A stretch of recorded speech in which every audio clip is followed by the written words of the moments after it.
नमस्कार, सरल टॉक में आप सभी का स्वागत है। आपके साथ मैं हूं गिरिराज शर्मा। मध्य प्रदेश के मुख्यमंत्री शिवराज सिंह चौहान जी को युवाओं की चिंता होने लगी है और उस चिंता के चलते वो बात कर रहे हैं युवाओं की, लेकिन नौकरियों की नहीं। युवाओं को लोन देने की बात कर रहे हैं कि जो भी युवा अगर खुद का काम करना चाहते हैं तो सरकार उनको लोन देगी। वो भी 50,000 नहीं, 1 लाख नहीं, 2 लाख नहीं, बल्कि पूरे 50 लाख रुपए तक का लोन देगी। और जिस तरीके से वो इस बात को कह रहे हैं, उससे एक सवाल युवाओं के मन में आ रहा होगा, क्या शिवराज सिंह चौहान जी का ध्यान नौकरियों से हट करके लोन पर आ गया है? और उस लोन की चर्चा करते हुए वो आत्मनिर्भर बनाने की बात कर रहे हैं युवाओं को। इस पर हम चर्चा करेंगे और मेरे साथ इस पर चर्चा करने के लिए जुड़ रहे हैं महेंद्र सिंह कन्नौज जी, जो कि जयस संगठन से जुड़े हुए हैं और बेरोजगार युवाओं की और जो यूथ है उसकी आवाज उठाते हैं। महेंद्र जी, बहुत बहुत स्वागत है आपका सरल टॉक में। जी बहुत बहुत धन्यवाद। जी। चर्चा की शुरुआत करें उससे पहले सभी युवाओं से एक अपील है कि इस आवाज को सब्सक्राइब कीजिए और इसे हर जगह शेयर कीजिए। महेंद्र जी, सबसे पहला सवाल यही कि मुख्यमंत्री शिवराज सिंह चौहान जी, जो कि नौकरियों पर चर्चा करनी चाहिए क्योंकि मध्य प्रदेश का बेरोजगार युवा कई सालों से परेशान है, भर्तियां आ भी रही हैं तो बहुत छुटपुट संख्या में आ रही हैं। ऐसे में शिवराज बिल्कुल। सिंह चौहान जी का पूरा फोकस लोन पर आ गया है। किस तरीके से देखते हैं इसे आप? देखिए, मध्य प्रदेश के जो माननीय मुख्यमंत्री जी हैं, वो बिल्कुल युवाओं को गुमराह करने में लगे हुए हैं। उनके भविष्य को लेकर प्रदेश सरकार के मुखिया को बिल्कुल भी चिंता नहीं है।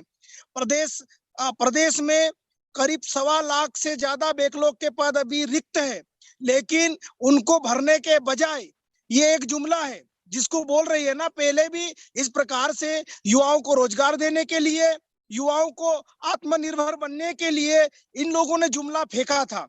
उस समय भी यही बोला था कि शिवराज मामा, जिसको हम ढोंगी मामा बोलते हैं, शिवराज मामा ने बोला था कि उनकी लोन की गारंटी शिवराज मामा लेगा, बैंक बैंक लोन नहीं देती है। लेकिन इस प्रकार से जो अभी बोल रहे हैं कि 50 लाख का लोन देंगे, न ये 50 लाख का लोन देंगे, न ये 10 लाख का लोन देंगे। ये सिर्फ 2023 तक युवाओं को गुमराह करना चाहते हैं। मैं माननीय मुख्यमंत्री जी से सवाल पूछना चाहता हूं, आप लोन को लेकर इतने जिस प्रकार से चिंतित दिखाई दे रहे हो, जो कि आपका जुमला है, आप वैकेंसी क्यों नहीं निकाल रहे हो? आप युवाओं को रोजगार देने की बात कर रहे हो। आप आज युवा पढ़ लिख गया है, युवा डिग्रीधारी हो गया है, युवाओं की उम्र उम्र निकलती जा रही है, युवाओं ने पढ़ाई की है,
सरकारी कर्मचारी अधिकारी बनना चाहते हैं, अफसर बनना चाहते हैं, उनको अवसर दीजिए।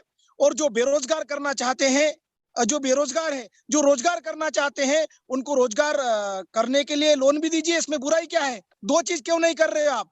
देखिए, सबका एक अपना अपना चॉइस होता है, सबका एक अपना अपना सपना होता है। जब व्यक्ति तैयारी करता है, पढ़ाई करता है, आज कोचिंग बड़े बड़े शहरों में रूम किराया लेकर कोचिंग कोचिंग कर रहे हैं, रात दिन जो मेहनत कर रहे हैं, उनका सपना है एक अधिकारी बनने का, तो उसको अधिकारी बनने दिया जाए। अगर कोई युवा पढ़ लिख कर रोजगार करना चाहता है, कोई बिजनेस व्यवसाय करना चाहता है, तो उसको व्यवसाय करने के लिए लोन भी उपलब्ध कराया जाए। लेकिन इनकी जो दोहरी मानसिकता है, बोलना कुछ करना कुछ। बैंक जाती है, कहीं इन्होंने रोजगार मेले लगाए, क्या हुआ उन मेलों का? करोड़ों रुपए उन पे खर्च किया गया, टेंटों पे, खाने पे, अफसरों के कुर्सियों पे, पानी की बोतलों पे।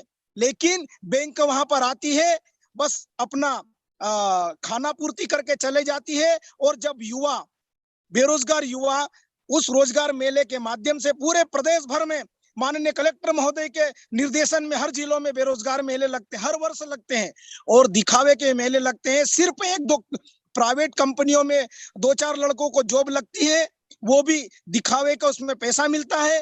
पहले भी बैंक वहां जाती है, दिखावे के लिए जाती है, लेकिन एक भी बैंक किसी बेरोजगार युवा को लोन नहीं देती है। लोन उसको ही मिलता है जो किसी बड़े नेता का बच्चा होगा, जो बहुत बड़े किसी अधिकारी का बेटा होगा, उसको ही लोन मिलता है। एक गरीब किसान की औलाद को लोन कभी नहीं मिलता है। एक बेबस मजलूम गरीब स्टूडेंट, होनार बच्चे को, होनार जो व्यापार करना चाहता है, जिसको कोई अपने दिमाग में कोई बिजनेस को लेकर अगर प्लानिंग है, जो मेहनती है, ऐसे युवाओं को न तो बैंक लोन देती है, न सरकार लोन देती है। बिल्कुल। महेंद्र जी, मुख्यमंत्री शिवराज जी ने अभी कुछ दिन पहले मंच से एक बात कही थी। वो कह रहे थे कि स्वरोजगार के माध्यम से हम हर महीने अब 2 लाख रोजगार मुहैया कराएंगे मध्य प्रदेश के युवाओं को। और उसी मंच से यह कहा कि पिछली साल 12 जनवरी को हम 5 लाख से ऊपर स्वरोजगार के माध्यम से रोजगार दे चुके हैं। आप उनकी इस बात पर कितना यकीन कर रहे हैं? क्या आपके क्षेत्र में इनमें से एक आध युवा को तो, किसी को तो मिला होगा, मिला है, या फिर केवल ये बयान जो है बोलने के लिए दे दिया गया है? देखिए, आपको मैं आपके इस चैनल के माध्यम से, आपको भी मैं, और जो भी इस चैनल को देखते हैं, उनको मैं कहना चाहता हूं कि हमारे क्षेत्र में ऐसा कोई युवा हमारी जानकारी में तो नहीं आया है कि उसको सरकार ने प्रोत्साहित किया हो, उसको स्वरोजगार हेतु मदद की है, लोन दिया हो। ऐसा हमारे क्षेत्र में बिल्कुल नहीं है। हाँ, हमारी जानकारी में यह जरूर आया है कि माननीय मुख्यमंत्री के बेटे को करोड़ों रुपए लोन दिया गया रोजगार के नाम पर। इस बात को सुनकर, इस बात को जानकर हमको हैरानी होती है कि एक मुख्यमंत्री के बेटे का लोन 10 मिनट में हो जाता है। जबकि क्या आपको मैं सबको कहना चाहता हूं, क्या माननीय मुख्यमंत्री जी, जिनकी करोड़ों की संपत्ति है, जिनके पास अथाह पैसा है, अगर पूरी उनकी इंक्वायरी होगी तो शायद निकलेगा।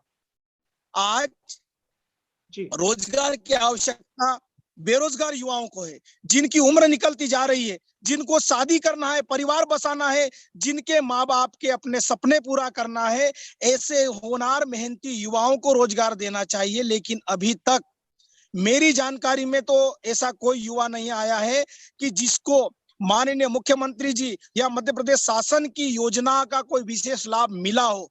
हाँ, जरूर इनकी पार्टी विशेष से जुड़े हुए लोगों का हुआ होगा, किसी बड़े नेता के मंत्री के बेटे का हुआ होगा, किसी विधायक के बेटे का हुआ होगा, किसी विधायक के रिश्तेदारों का हुआ होगा, किसी बड़े भाजपा के नेता का हुआ होगा। लेकिन किसी एक गरीब किसान की औलाद का अगर होता तो मैं माननीय मुख्यमंत्री जी को हृदय से धन्यवाद देता, उनको साधुवाद ज्ञापित करता। जी। महेंद्र जी, अभी आपने जिक्र किया कि जान परिचित वालों को हो सकता है मिला हो, लेकिन किसी गरीब को नहीं मिला। एक सवाल हमारा ये भी है कि व्यापम की परीक्षा, जैसे अभी पुलिस भर्ती हो रही है, 12 लाख से ऊपर जो है परीक्षार्थी इसको दे रहे हैं। कृषि परीक्षा हुई थी, घोटाला हुआ था, लेकिन किसी का नाम नहीं आया। ऐसे में सरकार, क्या लगता है आपको, कितनी चिंतित है युवाओं के भविष्य के लिए कि अगर नौकरियां मिल भी रही हैं, थोड़ी बहुत आ भी रही हैं, तो व्यापम में कई बच्चे बायोमेट्रिक की वजह से अभी बाहर हो गए, पुलिस परीक्षा में पेपर नहीं दे पाए, और बिल्कुल फीस लेनी थी उनसे। तो इसको लेकर के आप क्या कहेंगे? देखिए, अभी जो आरक्षक की जो पुलिस मध्य प्रदेश पुलिस की जो परीक्षाएं हो रही है, उसमें आपकी जानकारी के लिए बताना चाहता हूं कि करीब 13 लाख लोगों ने फॉर्म भरा है जी और उन 13 लाख का जो पैसा अगर जोड़ा जाए तो वो करोड़ों रुपए में होता है। और जितनी वैकेंसी की बात ये लोग कर रहे हैं, जबकि वो वैकेंसी शायद ही भरेंगे, अभी सिर्फ परीक्षाएं चल रही है। जी अब इसका परिणाम कब आएगा, इसका निर्णय कब लेंगे, ये तो अभी गर्त में है। क्योंकि ऐसी पूर्व में भी कई वैकेंसियां इन्होंने निकाली थी, लेकिन 2-2 साल 3-3 साल कई युवाओं को जिन्होंने नौकरी के लिए अप्लाई किया था, जो क्वालिफाई भी हुए थे, उनको संघर्ष करना पड़ा, उनको धरना देना पड़ा, उनको अपनी आवाज, अपने हक की बात करने के लिए पैदल आंदोलन करने पड़े, मुख्यमंत्री निवास के सामने बार बार जाना पड़ा, मुख्यमंत्री से निवेदन करना पड़ा, उसके बाद भी नतीजा कुछ नहीं हुआ। आज मैं कहना चाहता हूं, ये सरकार बेरोजगारों से ही पैसा लेकर उनको, उनकी जैसे कुछ लोगों के अगर जॉब लगती भी है, अगर उनका सिलेक्शन हो भी जाता है, तो उनको नौकरी सरकार के पैसे से नहीं देंगे। जो अभी आप सोचिए, 4,000 पोस्ट है जी और 13 लाख लोगों ने फॉर्म भरा है। जी 4,000 पोस्ट के लिए 13 लाख फॉर्म, आप सोच लीजिए कि प्रदेश में कितनी बेरोजगारी है। और मध्य आरक्षक जैसे पोस्ट के लिए कई होनहार युवाओं ने, जो जिनको आईएएस की तैयारी करना चाहिए, जिनको पीएससी की तैयारी करना चाहिए, वो एक छोटी सी नौकरी पाने के लिए परीक्षाएं दे रहे हैं, उसमें बैठे हैं। तो आप अनुमान लगा लीजिए कि प्रदेश में बेरोजगारी का आलम किस प्रकार है। युवा कैसे भी चाहते हैं, पियून बनना चाहते हैं, चपरासी बनना चाहते हैं, मतलब युवा परेशान है, हमारी उम्र पार हो जाएगी। लेकिन ये जो बेरोजगारों से ही प्रदेश सरकार और प्रदेश के मुखिया बेरोजगार युवाओं से ही पैसा वसूल कर उनको बांटने का प्रयास कर रही है। मैं इनको नहीं मानता हूं कि ये अपने हिसाब से कोई काम कर रहे हैं। ये सिर्फ प्रदेश के युवाओं को, बेरोजगार युवाओं को गुमराह करने का काम कर रहे हैं, इसके अलावा कोई अच्छा काम नहीं कर रहे हैं। महेंद्र जी, जैसा कि आपने कहा कि शिवराज जी जो है कह रहे हैं, लेकिन जमीनी स्तर पर न रोजगार है, न लोन है, किसी गरीब को नहीं मिला है। लेकिन हमने देखा है कि मुख्यमंत्री शिवराज सिंह चौहान जी एक ही बात को अलग अलग एक गैप के बाद कहते हैं, कुछ महीनों के बाद रिपीट करते हैं। जैसे 1 लाख रोजगार कई बार कहा उन्होंने, जनवरी में कहा, फिर 2-3 महीने बाद फिर कहा। इसी प्रकार से लोन में भी हमने देखा कि 3 दिन पहले कहा, कल फिर कहा। तो बार बार क्यों कहते हैं जब ये जमीनी स्तर पर नहीं है? क्या मानते हैं आप, ये बार बार क्यों एक ही चीज को दोहराते हैं? देखिए, आपको भी, आप भली भांति जानते हैं कि माननीय शिवराज सिंह जी चौहान जो हमारे प्रदेश के माननीय मुख्यमंत्री जी हैं, आज उनको करीब 17 साल से वो प्रदेश के मुख्यमंत्री है। अभी तो विधायकों को चोरी करके सरकार उन्होंने बनाई है, फिर भी हम उनको धन्यवाद देते हैं कि आपने जोड़ तोड़ करके, खरीद फरोख्त करके, आपने जुगाड़ लगा के अपनी सरकार बना ली। लेकिन हर बार इसी प्रकार से बोलते हैं, वो 17 साल से झूठ बोल रहे हैं। और हमारे जो माननीय मुख्यमंत्री हैं, वो बहुत चालाकी से झूठ बोलते हैं। वो कभी इस प्रकार से अपना बयान देते हैं कि लोग, उन पे कई लोग विश्वास भी कर लेते हैं। लेकिन आज का जो पढ़ा लिखा बेरोजगार युवा है, माननीय मुख्यमंत्री जी को 17 साल से जानने लगा है कि उनकी कथनी और करनी में कितना अंतर है। ये सिर्फ जुमला देते हैं। आज इनको सच्चाई में फिर पुनः कह रहा हूं, अगर इनको बेरोजगार युवाओं के प्रति इनकी सहानुभूति होती, इनकी चिंता अगर होती, तो ये बिल्कुल युवाओं के लिए अवसर निकाल के लाते। लेकिन अभी भी क्या होगा, खाना पूर्ति हो जाएगी। इनके जो बड़े बड़े नेता है, इनकी पार्टी से जुड़े हुए नेता है, इनके मंत्री है, इनके विधायक है, इनके सारे रिश्तेदारों को ये जो लोन देने की, जो आत्मनिर्भर बनाने की बात कर रहे हैं, अमीर को और अमीर बनाएंगे, लेकिन गरीबों के लिए कोई रास्ता निकालने का इनके पास कोई उपाय नहीं है। ये सिर्फ जुमला है। महेंद्र जी, चलते चलते मध्य प्रदेश के बेरोजगार युवाओं से आप क्या कहेंगे कि अगर बदलाव चाहते हैं तो उन युवाओं को क्या करना होगा? देखिए, मैं तो सारे युवाओं को ये कहना चाहता हूं कि आपने जो तैयारी की है, अपने भविष्य को लेके आपने जो चिंता जाहिर की है, अपने भविष्य को लेकर आप अपने दिमाग से अपने विवेक से संघर्ष के साथ अपनी तैयारी जारी रखे। और उसी प्रकार मैं एक चीज और कहना चाहता हूं कि सरकार के भरोसे न बैठे। और भी कई काम ऐसे हैं जो हम अपने परिवार से सहयोग लेकर या किसी से भी थोड़ा बहुत सहयोग लेकर हम अपना खुद का रोजगार स्थापित करें तो ज्यादा बेहतर होगा। वरना हम इनके भरोसे बैठे रहेंगे, काम करने की उम्र अगर निकल जाएगी तो हमारे हाथ में कटोरे के अलावा कुछ नहीं मिलेगा। क्योंकि सरकार की प्लानिंग है बेरोजगार युवाओं को भिखारी बनाना। लेकिन मैं सभी बेरोजगार युवा साथियों से एक करबद्ध निवेदन करना चाहता हूं कि आप अपने भविष्य को लेकर, चूंकि जब आपकी उम्र निकलती जाती है, शादी भी करना होता है, परिवार भी बसाना होता है, परिवार के साथ माँ बाप की भी जिम्मेदारी होती है। जिन माँ बाप ने हमको दुखद घड़ी में हमको पाला पोसा, लायक बनाया, पढ़ाया लिखाया, तन पे एक अच्छे कपड़े अगर पहनाए हैं, तो हमारी भी एक जिम्मेदारी है कि माँ बाप को ये सुख सुविधा दें। माँ बाप गर्व के साथ कहें कि जिस औलाद के लिए हमने इतना संघर्ष किया, जिन औलाद के लिए हमने इतना परिश्रम किया, वह उनके बदले में कुछ मिले। तो मैं सारे युवाओं को और आज आपके इस चैनल के माध्यम से एक और अपील करना चाहता हूं कि आज बेरोजगारी से हताश होकर कई युवा आत्महत्या करने जैसे कदम उठा रहे हैं। मैं उनसे निवेदन करना चाहता हूं कि आपके माँ बाप ने किस संघर्ष से आपको बड़ा किया, किस संघर्ष से आपको पाला, अपने माँ बाप की मेहनत को जाया न करे। बहुत सारे युवा पॉइजन ले लेते हैं, बहुत सारे युवा फांसी पर लटक जाते हैं। तो मेरे सभी बेरोजगार युवा साथियों से एक और अपील है कि ये आत्महत्या करने जैसा बुद्धिजीवी भरा कदम न उठाए। संघर्ष हमको करना चाहिए।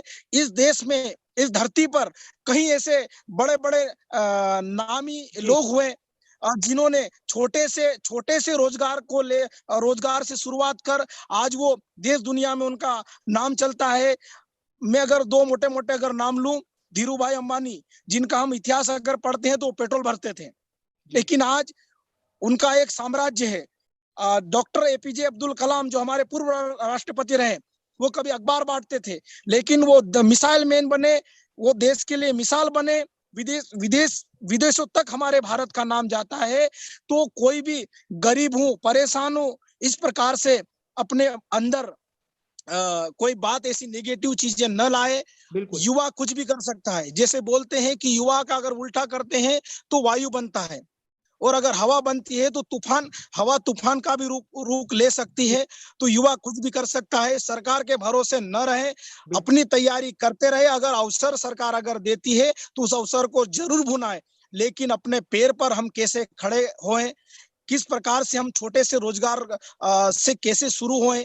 बहुत सारे ऐसे रोजगार हैं जो छोटे स्तर पे शुरू होते हैं, लेकिन अगर मेहनत लगन से अगर कोई काम किया जाता है तो वो उसका परिणाम बहुत अच्छा आता है।